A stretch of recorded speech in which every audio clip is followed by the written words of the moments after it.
자, 계약명의 신탁입니다. 자, 의를 보면 신탁자와 수탁자가 명의 신탁 약정을 맺고 이것은 똑같죠. 2자가 아니든 3자가 아니든 계약이든 똑같아요. 자, 신탁자 유임에 따라서 이 수탁자가 매매계약의 당사자가 된다는 점에서 지금까지 배웠던 2자간, 3자간과 차이가 있는 겁니다. 자, 이 수탁자가 당사자가 되어서 매도인과 계약을 체결한다. 그리고 나서 수탁자 앞으로 바로 다이렉트로 이전 등기하는 경우를 계약명 신탁이라 한다는 겁니다. 즉 수탁자가 계약을 체결하기 때문에 계약명 신탁이다 이렇게 부르는 겁니다. 여기서 노트를 펴볼게요. 자, 노트를 펴보면 우리 전 시간에 요 3자간을 배웠잖아요. 3자간 같은 경우에는 이 매도인과 이 신탁자인 A가 계약을 체결하잖아요. 그런데 이 계약으로 오게 되면 요 신탁자가 계약을 체결하는 것이 아니라 요 수탁자라고 하는 B가 매도인과 계약을 체결한다는 것이죠. 그 점에서만 차이가 있을 뿐입니다. 등기가 다이렉트로 수탁자 앞으로 넘어가는 건 똑같아요. 똑같은데 매매계약 체결하는 당사자가 이 계약에서는 신탁자가 아니라 수탁자다는 것을 알고 계시면 됩니다. 자, 그러면 다시 기본수 와볼게요. 자, 효과를 보면 당연히 우리가 앞에서 배웠던 2자간과 3자간과 똑같이 이 신탁 약정은 무효입니다. 법의 보호를 받지 못합니다. 그래서 다시 한번 노트를 펴보면 자, 노트에서 요 신탁자인 A와 수탁자인 B 사이에서 명의신탁 약정을 맺잖아요. 필기하세요. 자, 요렇게 화살표를 하시고 이 신탁 약정은 뭐다? 법 보호 X. 법이 보호를 해주지 않습니다. 똑같죠? 똑같아요. 무효이기 때문에 그래요. 다시 교재와 볼게요. 자, 교재와 보면 일단 끊었습니다. 자, 그렇지만 이에 기한 등기에 따른 물권 변동은 매도인이 명의신탁 사실을 모를 때에는, 즉 매도인이 모른다는 말은 선의이단 말이에요. 선의다. 선의일 때는 이 약정을 유효화시킵니다. 반면에 안다라고 할 때는 그 악의거든요. 악의. 안다는 것은 악의입니다. 알 때는 무효가 됩니다. 자, 이 얘기가 근거가 어디에 있느냐고 하는 것인데 앞 페이지 한번 가보세요. 앞 페이지 이 부실법을 가보면 사조가 나와 있죠. 사조. 명의신탁 약정은 무효다. 그쵸? 이 약정에 따른 등기에 이루어진 물권 변동 역시 마찬가지로 무효다. 무효다. 그래서 2자간, 3자간 다 무효화시켰던 겁니다. 그런데 다만 앞에 끊어볼게요. 자, 여기부터 잘 보셔야 돼요. 수탁자가 한쪽 당사자가 되고 타방 당사자는, 자 보세요. 상대방 당사자는 이것이 누구냐면 매도인입니다.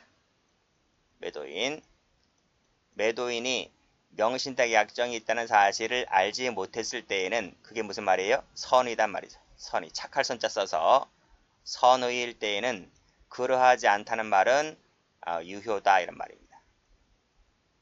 그렇죠? 그러니까 상대방 당사자인 매도인이 선의라면 유효고 악의라면 여전히 무효다 이런 말이죠. 그쵸? 그쵸? 요 부분을 잘 받으셔야 되는 거예요. 이것이 바로 뭐다? 계약명 신탁에서 나온다 이런 말입니다. 자, 그러면 다시 가보면 매도인이 신탁 약정이 있다는 사실을 모를 때에는, 그 말이 선의일 때에는 이 명의신탁 약정은 무효단 말이죠. 물권 변동은 무효단 말이죠. 그쵸? 유효단 말이죠. 유효. 반면에 악의일 때에는 여전히 무효가 된다 이런 말입니다. 자, 그러면 다시 노트를 펴볼게요. 자, 노트를 펴봅니다. 자, 여기 매도인 나와 있죠? 매도인이 이 A, B 사이에 이 신탁 약정이 있다는 사실을 몰랐어요. 모르는 상태에서 이 등기를 넘긴단 말이죠. 이 등기를 넘긴다고요. 등기를 이 수탁자 앞으로 넘긴다고 할 때 이 등기를 넘길 때에 매도인이 선의였다. 그러면 이 등기는 유효하게 넘어갑니다. 그래서 그러면 소유자가 누구로 바뀌는 거예요? 갑에서 B로 바뀌는 거예요. 그래서 B인 수탁자가 소유자가 되는 거예요. 소유자. 아시겠죠? 소유자가 됩니다. 내 거가 되는 거예요. 내 거가 되는 겁니다. 그래서 이 수탁자, 이 사람이 자기 앞으로 등기가 되어 있잖아요. 등기가 되어 있는 것을 기화로 제3자인 C한테 처분합니다. 어떤 형식으로 매도를 하거나 근저당을 설정해 주거나 가등기를 설정해 주거나 할 때 이걸 임의처분이라 하거든. 이런 형식으로 처분해 버리면 횡령이 되냐 배임이 되냐 이 얘기인데 횡령 배임이 안 돼요.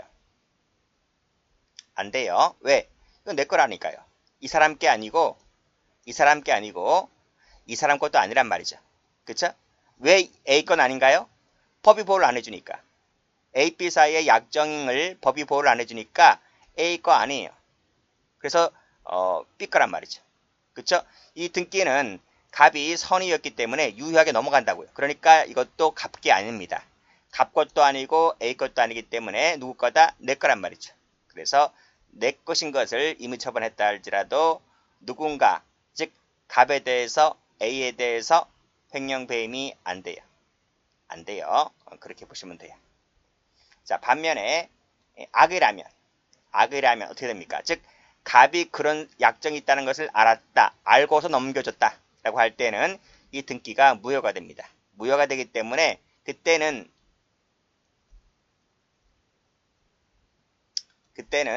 이 등기가 무효라서 B 소유가 안 돼요.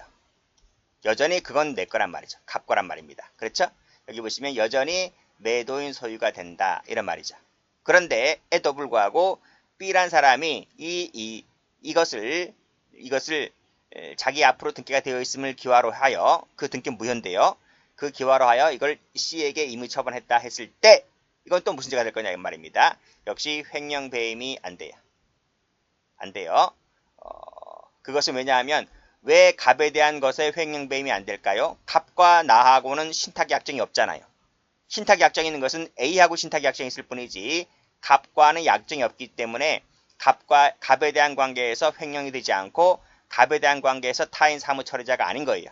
그래서 B가 이것을 처분했다 할지라도 갑에 대한 관계에서 횡령 배임이 안 된다. 두 번째로서는 그러면 A에 대한 관계에서는 횡령 배임이 될까? 안 됩니다. 안 됩니다. 이건 이 약정이 있다는 것을 법이 보호를 해주지 않기 때문에 여전히 횡령이 안 되는 것이고요. 그렇죠? 이 등기는 갑의 앞으로 되어 있는 것이라서 A에 대한 관계에서 타인 사무 처리자가 되지를 않는단 말이죠. 그렇죠? 그렇게 해서 결론이 뭐냐면 갑이 선이든 악이든 간에 B가 이걸 처분했다고 했을 때 B가 처분한 것은 어느 누구에 대한 관계에서도 횡령 배임이 안 된다. 이것이 결론입니다. 그렇게 정리해 두시면 되겠습니다. 자, 그래서 효과 본문 도표에서 1번을 보면 선의일 때 지워볼게요. 선이라 하더라도 악이라 하더라도 전부 다 무효다. 횡령 배임이 안 된다고 하는 것이 판례입니다. 자, 그래서 첫 번째를 보게 되면 매도인이 선의일 때 나와 있죠? 그래서 판결 쭉 읽어보세요. 신탁자와 수탁자가 약정을 맺고 수탁자가 당사자가 된다는 말은 계약명 신탁이구나 이런 말입니다. 수탁자가 당사자가 되는 것은 계약명 신탁밖에 없어요. 3자간 그런 거 없어요. 자, 신탁 약정이 있다는 것을 알지 못하는 소유자, 이게 바로 매도인이 선의일 때를 말하고 있는 겁니다. 됐죠? 그랬을 때에 자, 밑에 보시면 수탁자는 전 소유자인 매도인뿐만 아니라 신탁자에 대한 관계에 있어서도 유효하게 소유권을 취득하게 된다. 설명드렸죠? 따라서 그 자는 타인재물 보관자가 아니다. 왜? 명의가 내 앞으로 되어 있기 때문에. 그렇죠? 그런 얘기입니다. 그래서 타인재물 보관자가 아니라는 말은 처분했다 할지라도 횡령죄가 되지 않는다. 그 얘기를 하고 있는 겁니다. 두 번째로서 역시 선의인 계약명 신탁이라고 친절하게 써주고 있죠. 따라서 처분했다 할지라도 배임죄로 되지를 않는다. 결론이 뭐다? 횡령도 안 되고 배임도 안 된다. 그 뜻입니다. 자, 이 판례도 잘 나와요. 부동산 입찰 절차에서 수인이 대금을 분담하되 1인 명의로 낙찰받기로 약정했다. 가만히 읽어보면 이것도 계약명의신탁의 일종이다. 이렇게 보시면 되겠습니다. 자, 볼게요. 자, 여기 이제 법원입니다. 법원에서 경매를 실시하고 있는데 여기 A라는 사람이 있고 B, C, D, E 이렇게 할게요. 이 사람이 이제 1억씩 투자를 했어. 1억씩 투자를 하기로 했다. 그래서 저기 어디에 땅이 있는데 이 땅이 경매로 나왔어. 경매. 근데 이것이 이제 10억짜리 땅인데 경매 유찰 돼가지고 이제 5억에 나왔단 말입니다. 그래서 각각 1억씩 투자를 했습니다. 그럼 이제 합치면 5억이잖아요. 그쵸? 이제 이 5명이서 이제 이 땅 공동으로 들어가는 거야. 낙찰 받으려고. 그런데 대표자 명의를 BCD 5명 다 이름 쓴 것이 아니라 한 명으로 이 사람 이름으로 대표하여 이 사람이 이제 단독 명의로 이렇게 입찰에 들어간 거야. 입찰에 들어갔단 말입니다. 이 사람으로 같이 공동으로 들어간 것이 아니라 그러니까 이 사람들의 돈을 모아가지고 이 A라는 사람의 단독 이름으로 들어갔다 이런 말이죠. 결국 이 A라는 사람 이름 앞으로 이제 낙찰받게 되는 거예요. 법원은 이걸 알아요, 몰라요? 법원은 이걸 모르죠. 법원은 모른단 말입니다. 그래서 법원은 선의가 되는 거예요. 그쵸? 그랬는데 이 사람이 자기 앞으로 되어 있는 이 땅 건물을 이 공동명의자 공동으로 투자한 사람들 모르게 지 멋대로 갑이라 할까요? 갑이라는 사람에게 임의 처분했다라고 했을 때 이것이 횡령배임이 될까의 문제인데 안 된다 그 뜻입니다. 그렇죠? 가만히 보면 구조가 계약명 신탁과 똑같죠? 똑같아요. 자, 그랬을 때 여기 보시면 소유권은 누가 취득한다? 명의자가 취득한다. 경락대금을 실질적으로 부담한 자가 누구인지와 상관없이 그쵸? 여기 B, C, D, E, F라는 사람이 얼마를 투자했든지 그런 거 상관없이 명의자가 투자한다. 내 거단 말이죠. 내 거. 그래서 이 사람이 힘으로 처분했다 할지라도 다른 사람들에 대한 관계에서 횡령이 되지를 않는다고 하는 것입니다. 출제가 잘 되는 판례입니다. 자, 이것도 보면 신탁자가 수탁자의 권유로 부동산을 샀다는 거죠. 수탁자를 매수인으로 한 매매계약서를 작성하고 바로 다이렉트로 수탁자 명의로 등기를 취득했다고 했을 때 가만히 보니까 뭐랑 똑같아요? 그쵸? 계약명 신탁이랑 똑같단 말이죠. 그쵸? 그랬을 때 수탁자가 지멋대로 이 부동산을 처분했다고 했을 때 횡령죄가 되지를 않습니다. 자, 두 번째로서 매도인이 악의인 경우 다 말씀드렸습니다. 사실관계를 읽어보게 되면 매도인이 알고 있었다라고 나와 있죠. 그랬을 때 수탁자인 갑이 처분했다고 했을 때 죄책은 뭘까요? 하는 겁니다. 자, 판결문지 보시면 계약명 신탁 써주고 있고 알고 있다고 써주고 있죠. 그쵸? 그래서 소유권은 여전히 매도인 소유가 되는 것이다. 그쵸? 따라서 이 수탁자는 자기 앞으로 아직 등기가 되어 있다 할지라도 무효니까요. 그건 여전히 매도인 소유가 되는 것이라서 수탁자는 신탁자에 대한 관계에서 보관자도 아니고 타인 사무 처리자도 아니다. 결국 그 말은 신탁자에 대한 관계에서 횡령배임이 안 된다. 그런 말입니다. 그러면 매도인에 대한 관계에서 횡령배임이 될까? 안 됩니다. 그렇죠? 이 사람하고는 어떤 약정도 맺지 않았기 때문에 그래요. 역시 횡령배임이 안 됩니다. 그래서 수탁자는 어느 누구에 대한 관계에서도 횡령배임이 되지를 않습니다. 그래서 결론이 무죄다. 이렇게 정리해 두시면 되겠습니다. 결론이 뭐라고요? 노트에 나와 있잖아. 노트에 매도인이 선이든 악이든 간에 이 수탁자가 이걸 처분해 버리잖아. 그러면 전부 다 횡령배임이 안 됩니다. 누구에 대한 관계에서도. 아시겠죠? 그렇게 정리해 두시면 되겠습니다. 다시 교재를 와보세요. 자, 이제 다 끝났습니다. 관련 문제입니다. 자, 제3자에 대한 관계 나와 있죠? 자, 이것은 앞 페이지 다시 한번 가볼게요. 법조문을 가보면 자, 요 사망입니다. 그쵸? 1항, 2항의 무효는 제3자에게 대항하지 못한다. 그쵸? 수탁자가 이 자기 앞으로 등기되어 있는 것을 팔아먹잖아요. 그쵸? 그때 그 제3자는 상대방인 제3자에게는 대항하지 못한다. 즉 명신탁이 유효든 무효든 상관없이 제3자에게 대항하지 못한다고요. 자, 이 부분을 보는 겁니다. 자, 노트를 보면 우리가 지금까지 본 것은 신탁자와 수탁자의 관계만을 보았잖아요. 지금부터 볼 것은 신탁자, 수탁자 문제가 아니라 요 제3자입니다. 자, 그러면 무슨 뜻이냐면, 자, 이 경우를 볼 때는 명신탁이 유효함을 전제로 해서 보는 겁니다. 자, 유효한 경우는 어떤 경우가 있었나요? 종종 배우자, 교회 등을 생각하면 됩니다. 자, 신탁자가 수탁자에게 명신탁 약정을 합니다. 이때 보관자인 수탁자가 신탁자 동의 없이 지 멋대로 처분하면 횡령된다 했죠. 그렇죠? 이때 제3자인 C가 선악불문하고, 그 말은 명신탁 약정이 있다는 것을 알았든 몰랐든 그것이 선악불문이라는 거죠. 알았든 몰랐든 유효하게 소유권이면 소유권, 담보권이면 담보권을 이 C라는 사람이 취득하게 됩니다. 일단 이거 알아두시고요. 두 번째는 수탁자의 횡령에 적극 가담했을 때, 횡령이라는 고하 것은 명신탁이 유효함을 전제로 깔았을 때 그렇다는 얘기입니다. 자, 횡령 행위에 만약 적극 가담했다면 이 사람이 횡령이 되는 거니까요. 이때 C는 횡령죄의 공범이 되겠죠. 그리고 세 번째는, 자, 이 수탁자는 대외적으로 소유권자이잖아요. 대외적으로 소유권자로 간주가 되기 때문에 따라서 소유권자로부터 물건을 취득한 것이므로 따라서 이것은 작물이 아니죠. 그래서 C는 작물 취득이 될 수 없다는 것, 이 세 가지를 알고 계시면 됩니다. 자, 됐죠? 자, 그러면 다시 교재로 와서, 자, 제3자의 관계, 우리 앞에서 부실법 4조 3항을 봤을 건데요.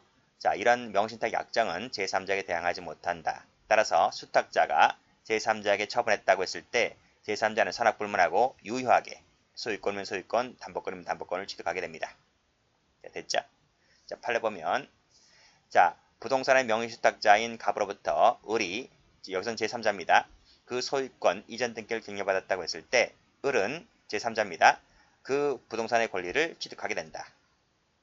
그렇죠? 따라서 이 권리자인 을이 한 처분행위는 횡령죄 된다 안 된다? 안 되는 거죠. 자, 두 번째, 제3자의 주체입니다. 자, 만약 제3자가 명의신탁 작정 사실이 있다는 것을 알면서도 수탁자가 횡령행위를 할 때에 적극 가담했다면 그 자는 공범이 됩니다. 그쵸? 자, 그래서 관련 판례가 있는데, 자, 보시면 수탁자가 신탁자의 승낙 없이 처분하는 것이 횡령죄 된다고 했었죠? 이때 제3자가 그 수탁자와 짜고 치면, 짜고 공모하면 횡령죄의 공범이 됩니다.